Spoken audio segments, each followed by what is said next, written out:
this evening or morning or afternoon, wherever you are.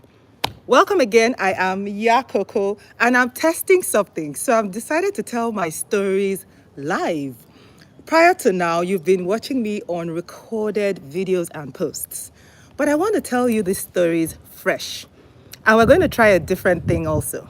I will not tell you the name of the character in the story. You're going to guess. But if you're familiar with the world of African ideas, you will already know that Yakoko tells you stories about great people, great places, great objects and inventions, great animals, great foods, great practices, great events, best of all, great ideas to come out of Africa or that are connected with Africa.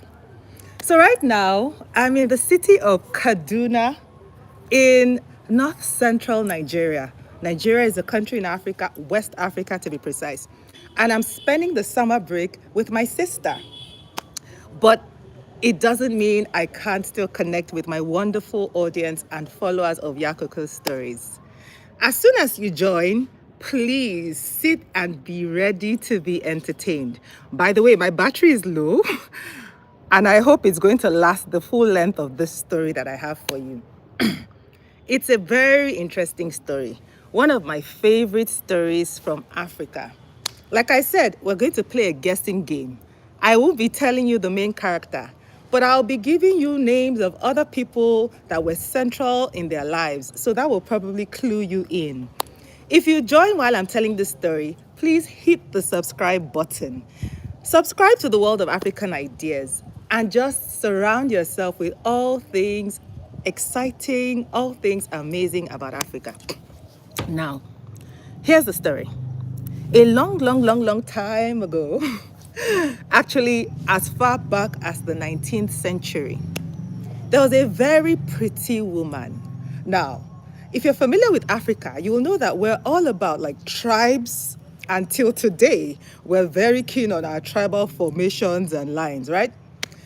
Even then, Africa was existing really in tribes. Societies existed as tribal societies. And there was this particular tribe. I won't mention the name of the tribe because oh no, I can. Should I? I'll know as the story progresses. I'll decide as the story progresses.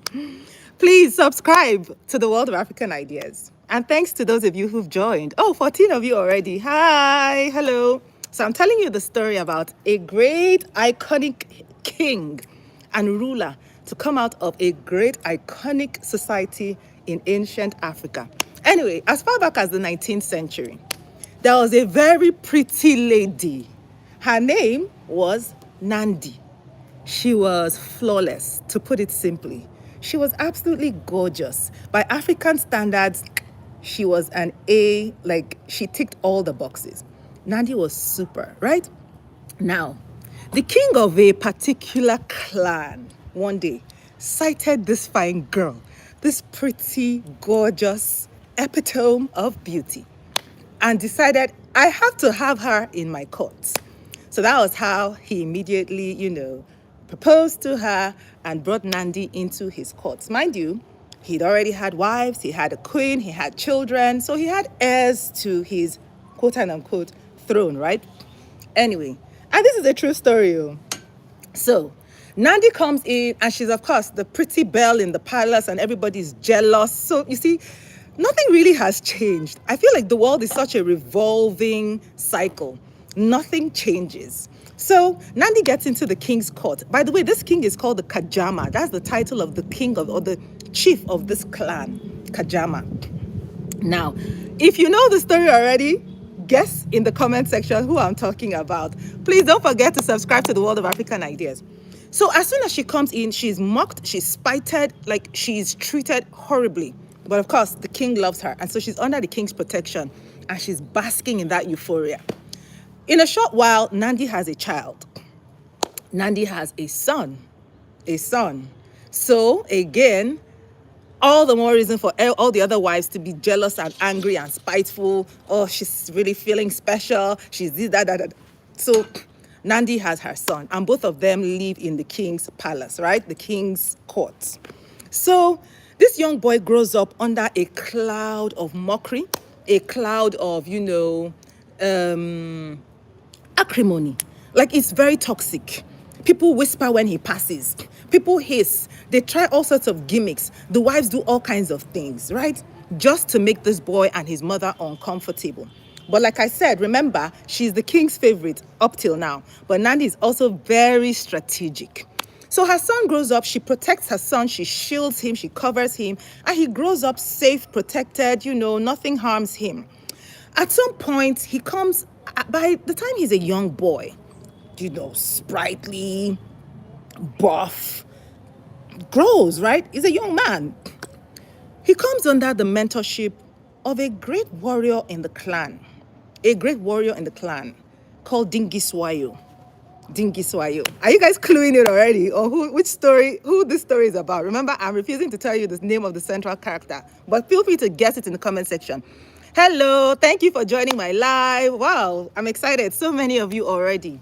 So I'm telling you a story about a great iconic ruler who came out of a great iconic society in ancient Africa. So now back to my story. Please hit the subscribe button. So, by the way, this guy comes under the mentorship of a great warrior in the clan. One of the most revered warriors, was, prolific in battle, renowned for many victories, skillful with all kinds of weapons, brave, huge, typical, characteristics, qualities of a great warrior, right? So this warrior takes an interest in this young boy. Why? Because this boy is brave.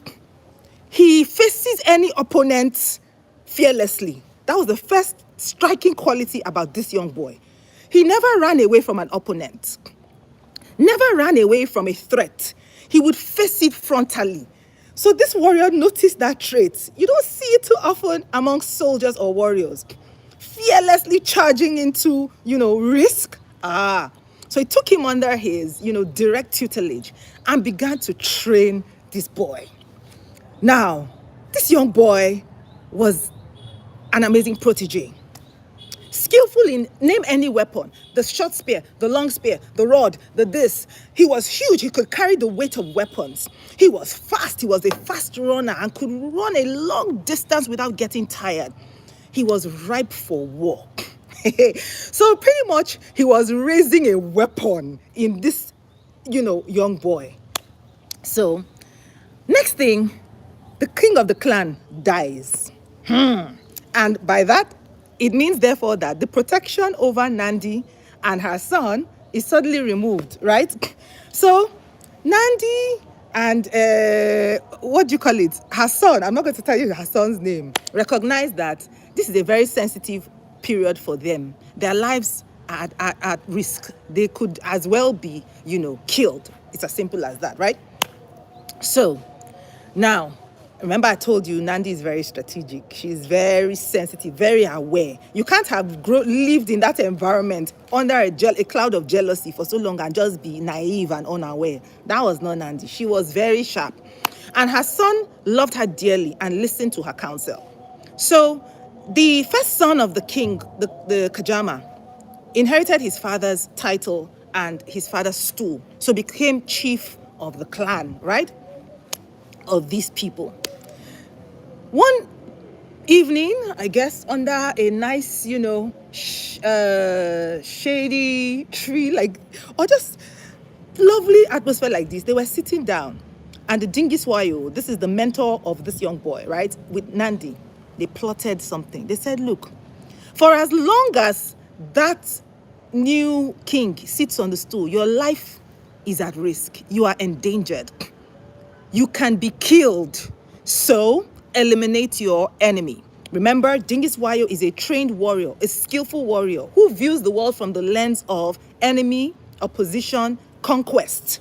So he sizes up all kinds of threats from that lens and immediately determined that the boy's life was at risk and he was in danger of being killed. And if he didn't want to be killed, he had to therefore do the killing. So they advised him, eliminate the king, this new king. Get rid of the king. Otherwise, you will be what? Swimming in the ocean or the river. So they plotted the demise of the young king, the new king. And they succeeded. And after succeeding, guess who becomes king? Nandi's son, this protege, this warrior, this skillful young warrior. It was a long, difficult, battle, but they overcame and he conquered and took over the rulership of the kingdom. When he ascended the throne of his father and took over from his older brother who he had eliminated, this young boy determined that the clan could be greater, that they were suboptimal, that they could advance, they could progress, they could conquer neighboring kingdoms and villages and tribes. They could subject them to warfare and conquer them and take over their territories. They could expand. So he had that same conquering spirit, that empire spirit and mindset of conquest that many typical rulers in the ancient past have had, who have expanded, who historically have been recorded to have expanded their kingdom. This young boy had those same qualities. Thanks for sticking with me. Thank you, everyone. Hi, thank you. Have you guessed by now who I'm talking about? Okay, I'll continue. Don't forget to hit the subscribe button. So anyways, before we knew it, he started waging war on neighboring tribes. And as I told you, he was a fierce warrior, a brave warrior, and a skillful warrior. Those three traits, when combined, make for, somebody who is undefeatable. So he was hardly defeated. He was always winning, always victorious. And his soldiers, they adored him, they admired him. He was inspiring, he was charismatic. Because think about all those traits. You admire those traits. Somebody that rushes into the thick of danger and comes out successfully. He had so many people loyal to him, fiercely loyal to him, because he would go into the worst of dangers and come out, successful. So he built a cultic following. His soldiers were absolutely loyal. They would follow him to the gravest dangers, knowing that he would secure their victory. His army began to grow. Young boys were signing up to be part of his soldiers. Now, this guy had also been trained by one of the most skillful warriors in the past, remember? And one of the things he had been trained in, was to study one of the greatest animals in that territory or that region called the buffalo. This king introduced a technique in warfare never before known to warfare in ancient Africa called the buffalo technique.